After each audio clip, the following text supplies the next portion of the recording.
this is just me feeling about my new skills. I'm not sure if you can tell at the resolution you're watching this at. If you're looking at it on YouTube without blowing it, you definitely can't tell, but there's this whole thing where your AP, which is the one really important number you need, is for how many attacks you have left. Let's buzz it here. I'll show you where it is. I'm guessing you haven't seen it. Okay, right there. We have a little blue bar over the little elemental bullet thing, right? To the left of that is a number, believe it or not, which represents how much AP you have left to spend per turn. Not doing the complicated properly. Oh, I did the whole guard break too. So yeah, that was 11 hits right there. 12, 13. Oh yeah, when you do the whole guard break thing, you apparently get more AP from that too, and you can just like keep wailing on the button until the window goes out. Basically, you get like free attacks forever from it, the way I have this set up at least.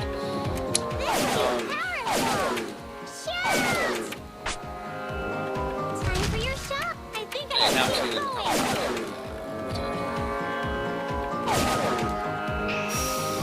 But yeah, as I was saying, the remaining AP thing, that's kind of important. Because you go up levels fairly quickly, every level up you get more AP. How much you can attack in your turn is just based on that. And it's nice to know you're about to run out, or when you have some actual decisions to make later on. But the thing about it is, I hate how the pipes kind of pop all over my the thing about it is, you have a defend command, and as long as you have enough AP left to make one attack, you can back out of attacking and switch to defending. So on your turn, you can, hit somebody like 12 times, and then on top of that, you can defend and double your defensive stats and take, less damage that way, which is pretty much the way to go. The catch is you have to be able to track the numbers, and since it's an unreadable font, and the length of the bar is relative based on your total, which is constantly going up, you basically just have to do the math by hand on the side and work out how many attacks you're going to get, or use some trial and error, I suppose. Anyway, coming up somewhere in here, I think I have more than one test out before I start getting into it. I go through one of these fights just wailing on L2 to skip all the animations, and it's pretty impressive how fast it goes. I'm probably going to wind up doing that a lot later on.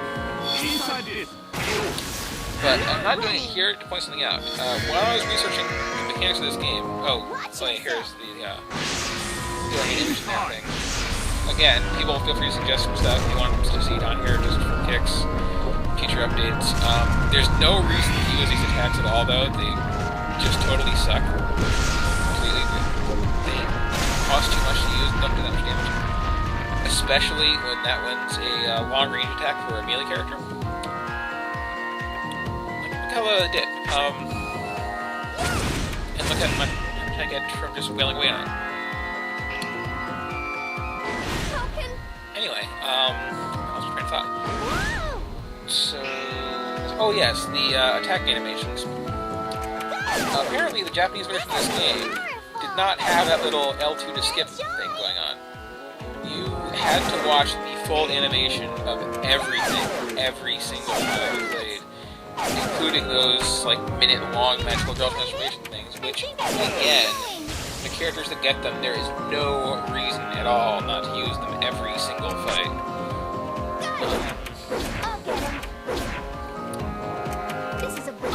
But yeah, I was a little bit confused when I first started the whole combo thing, because I didn't realize that you got that little AP bonus. I thought it was just, I don't know what for. Nothing in this game is guaranteed to make any logical sense. But yeah, you wind up spending 32 action points, then getting 10 back, and you can drag things out a while and get way more attacks than normal. And there's no real strategy to this, because again, it's not like there's some other option you have instead of doing this, that you have to make a choice between the two of them. It's just, there is one correct thing to do at all times. Figure it out and then start doing it, which really seems to be how this game rolls. This is pretty good. You do eventually get more skills though besides the basic attacks to bring it to the list there. I'm going to pick some up sooner or later here.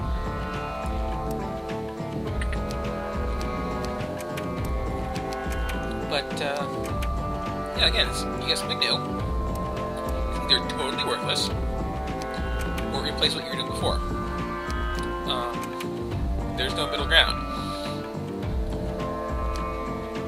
But yeah, here's new skills I picked up at one point.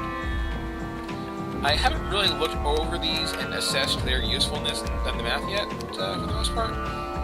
Mainly because I didn't really want people to be sitting here staring at this screen for like half an hour straight while I'm off in the corner. Oh, wait a second, so 50 divided by 14, that'd be better or worse than 20 divided by 8. I'm doing a little bit here, obviously, just because I just got these and wanted to give them a quick glance over.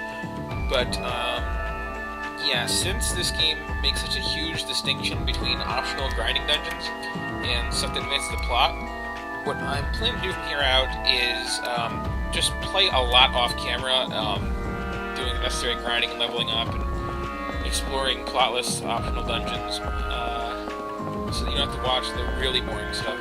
Because, you know, this game is very boring. It's grindy as hell as far as I can tell, but,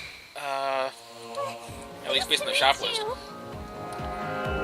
But the thing of it is that, you know, boring isn't terrible. Like, watching the plot sequences and seeing these horrible transformation sequences for the first time and all that.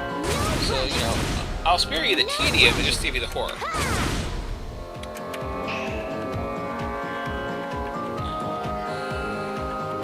Let's see. Oh, here's where I start skipping some gravy, yeah. Like, it took me a second to see the combo length thing. I don't understand why you had to confirm that. I don't know why you would ever not want to do the combo thing. It's just, here, want some free action points? Yes, of course I do. Even if I don't want to attack that thing, I can cancel out of the combo after hitting it, getting the points. And switch targets, or defend, or cast, or use some other kind of attack.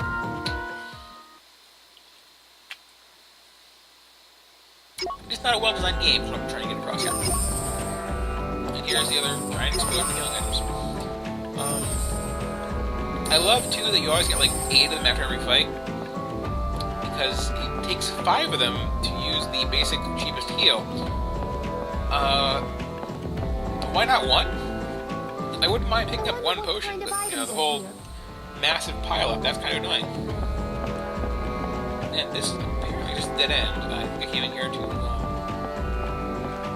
double check, but yeah. You'll also notice Fine, let's do this. coming up that this basic layout of this cave here is going to be recycled for the next one. I'm really not keeping my hopes up that there's going to be more than like maybe a dozen backgrounds for dungeons in the whole game. And from what I can tell, there's a few hundred dungeons, or so, maybe just in the high dozens. And they're all this size too, I think. They're just like, here's a plus. Put just in the corners. Go get them. Go put the boss at the end. Here's a map of the whole thing, pointing out where the boss is. Opposite point where the treasure chests are, just so that you don't get confused. Yeah, that's the thing. This shouldn't everything's game being terrible. Everything's game feels like poorly thought out filler. I mean, the items are nothing. There's no exploring. There's no interesting scenery. There's no puzzles. There's no getting worn down before the boss, really. I mean, I guess the point of it is if your healing skills suck. You can save anywhere. I'll go as much as I can. So, you know, there's no point to that. So you'd think, oh, well, we're just getting through the combat here so we can get to the next plot scene. But then you get to the next plot scene, and it's just this really simple concept that's just being padded out to this long conversation.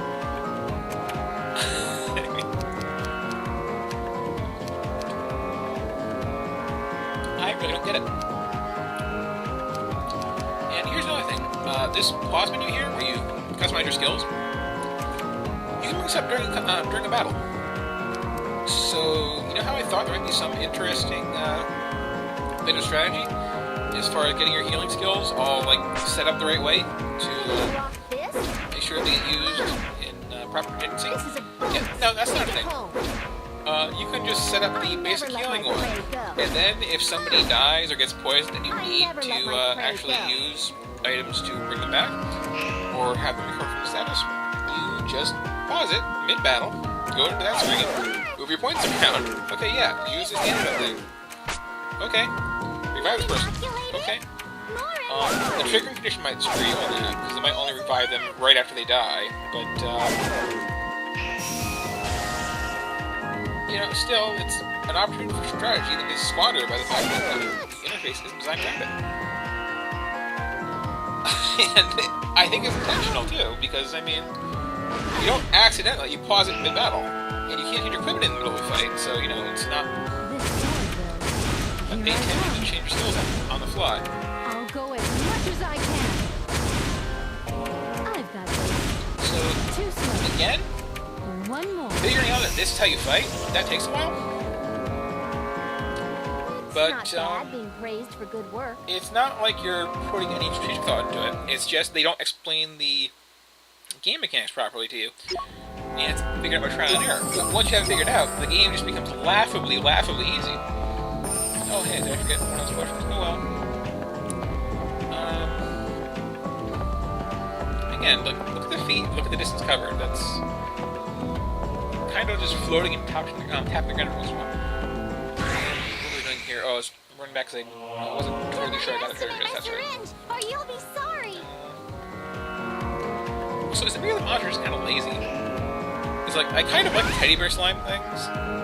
Just because whatever, it makes it already wimpy cutesy monster even cutesier. And then we have this, like, Space Invaders blocky sprite. And then we just have, like, regular RPG monsters of, you know, like, here's a big worm, here's some Centauri bug monster guy. Here I come. You abandoned your theme way too early, is what I'm saying. You put it in the whole video game thing and had, like, cartridges or knockoffs of things you can cartridges for all the monsters. Here I come. This sword will. Yeah. Or bad reviews or something, I don't know. One more.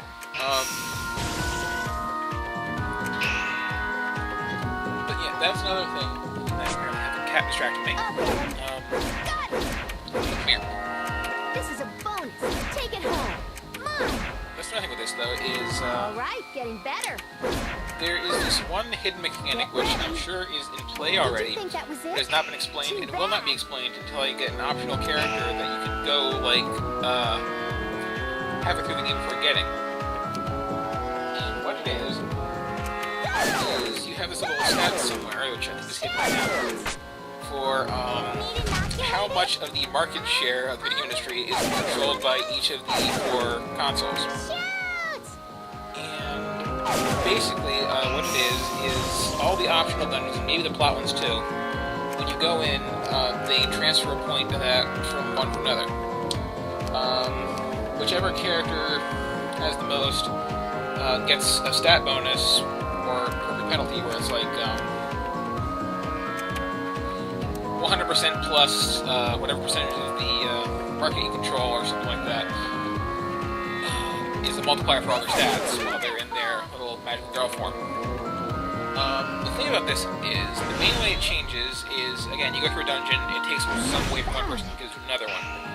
However, if you die, or if you retreat from a dungeon, you lose a point of it forever. I'll go as much as I can. So, you know, at the start of the game, I'll go as there much are as 100 I points in the can. system, just spread out between the 4 I'll systems. go as much as I can. Or 4 consoles, I should say, for clarity's sake.